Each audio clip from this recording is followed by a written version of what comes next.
नमस्कार दोस्तों, क्या सच में ऋग्वेद के अंतर सूर्य की परिक्रमा का वर्णन है? इतिहास इसके बारे में क्या कहता है? क्या हमारा प्राचीन भारत इतना डेवलप था?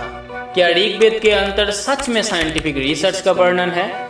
चलिए दोस्तों, आज हम इन सभी प्रश्न का उत्तर ढूंढने का कोशिश करेंगे। लेकिन पिछले बार जैसा एक रिक्वेस्ट है, वीडियो अच्छा लगे तो एक लाइक, एक कमेंट और चैनल को सब्सक्राइब कर देना, ताकि हमारा मोटिवेशन ऑल टाइम एक्टिव रह सके और सभी दोस्तों के लिए हम ऐसे ही कंटेंट लेकर आने का कोशिश करेंगे। चलिए दोस्तों, आज हम इस जर्नी का स्टार्ट करते हैं। ऋग्वेद के कई अध्याय में सौरमंडल का वर्णन किए गए हैं। ऋग्वेद के मंडल number 10, verse number 22 and hymns number 14 में ये कहा गया है, पृथ्वी हाथ पैरों से रहित है, फिर भी वह आगे बढ़ते रहती। पृथ्वी पर सभी वस्तुएं भी इसके साथ गति करती हैं।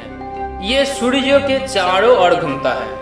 इसके बाद मंडल number 10, verse number 149 and hymns number 1 में ये लिखा हुआ है कि सूर्य ने पृथ्वी तथा अन्य ग्रहों को आकर्षण से बांध रखा है और उन्हें अपने चारों ओर ऐसे घुमाता है जैसे कोई प्रशिक्षित नए प्रशिक्षित घोड़े को अपनी लगाम पकड़कर अपने चारों ओर घुमाता है। इसके साथ साथ ऋग्वेद में और भी कोई स्तोत्रों का उल्लेख है, जैसा कि ऋग्वेद के मंडल number 1, verse number 35 and hymns number 9 में ये लिखा हुआ है कि सूर्य अपनी कक्षा में घूमता है, लेकिन earth and other heavenly bodies को इस तरह से पकड़ कर रखता है कि वह आकर्षण बल के कारण एक दूसरे से ना टकराए। इसके साथ साथ ऋग्वेद में और भी एक स्तोत्र का उल्लेख है, जैसा कि ऋग्वेद के मंडल number 1, verse number 164 and hymns number 13 में ये लिखा हुआ है कि सूर्य अपनी कक्षा में घूमता है, जो स्वयं भी गतिशील है। पृथ्वी तथा अन्य पिंड आकर्षण बल के कारण सूर्य के चारों ओर घूमते हैं, क्योंकि सूर्य उनसे भारी है। चलिए दोस्तों, हम इस वर्णन को गहराई से विचार करेंगे। भारत ने समय निर्धारण के लिए एस्ट्रोनॉमिकल साइंस की शुरुआत की। मुख्य आवश्यकता बार यज्ञ के लिए वे इसे सटीक रूप से करना चाहते थे, अतः भारत भविष्यवाणी का आविष्कारक था। ग्रीक्स ने भारतीय एस्ट्रोनॉमिकल साइंस की नकल करना शुरू कर दिया। वह वर्षा अर्थात मौसम की समय और भविष्यवाणी करने की भारतीय क्षमता से आश्चर्यचकित थे। उस समय ग्रीक्स एक वेयर मशीन थे। अनुकूल मौसम में हमले की योजना बनाना उनके लिए एक बेहतरीन रणनीति थे। इसलिए जो व्यक्ति मौसम की भविष्यवाणी कर सकता था, वह उनके लिए बहुत मूल्यवान संपत्ति बन गया।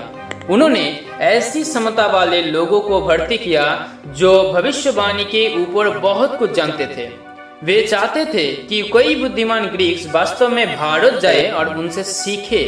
ऋतुओं की भविष्यवाणी ग्रीस में व्यक्तिगत भाग्य की भविष्यवाणी तक सीमित हो गई। ग्रीक्स ने इस कला का विकास किया। ये रोमा का सिद्धांतों का एक हिस्सा था। रोमा का इसका अर्थ है रोमन, जिन्हें ये ग्रीक्स ने विरासत में लिया था। भारत में उस समय सूर्य सिद्धांत जैसे अनेक सिद्धांत प्रचलित थे। ब्राह्मी ने 5 सिद्धांतों को कनेक्ट किया और अपना परिष्कृत सिद्धांत लिखा, जो पंच सिद्धांतिका के नाम से प्रसिद्ध है। ऐसे ही वैदिक ऋषियों ने हमें हमारे सौरमंडल और उसके चारों ओर पृथ्वी के घूमने सहित सभी ग्रहों की सटीक तारीखों दी थी। ये गैलीलियो के आविष्कार से बहुत पहले दूरबीनों के माध्यम से उनके अवलोकनों द्वारा दिए गए हैं। ऋग्वेद में उल्लेख है कि हमारा ग्रह पृथ्वी हर 24 घंटे में अपनी दूरी पर घूमता है, जिसका अर्थ है कि हम अपने सौरमंडल के अन्य ग्रहों को संबंध में हर दिन सूर्य के चारों ओर घूमते हुए अपने ग्रहों के विभिन्न हिस्सों को देखते हैं।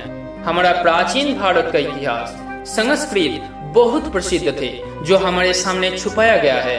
हमें सही तरह से भारतीय इतिहास का अध्ययन करना चाहिए। हमारे ऋग्वेद को माना जाता है कि ये एक साइंटिफिक डॉक्यूमेंट है।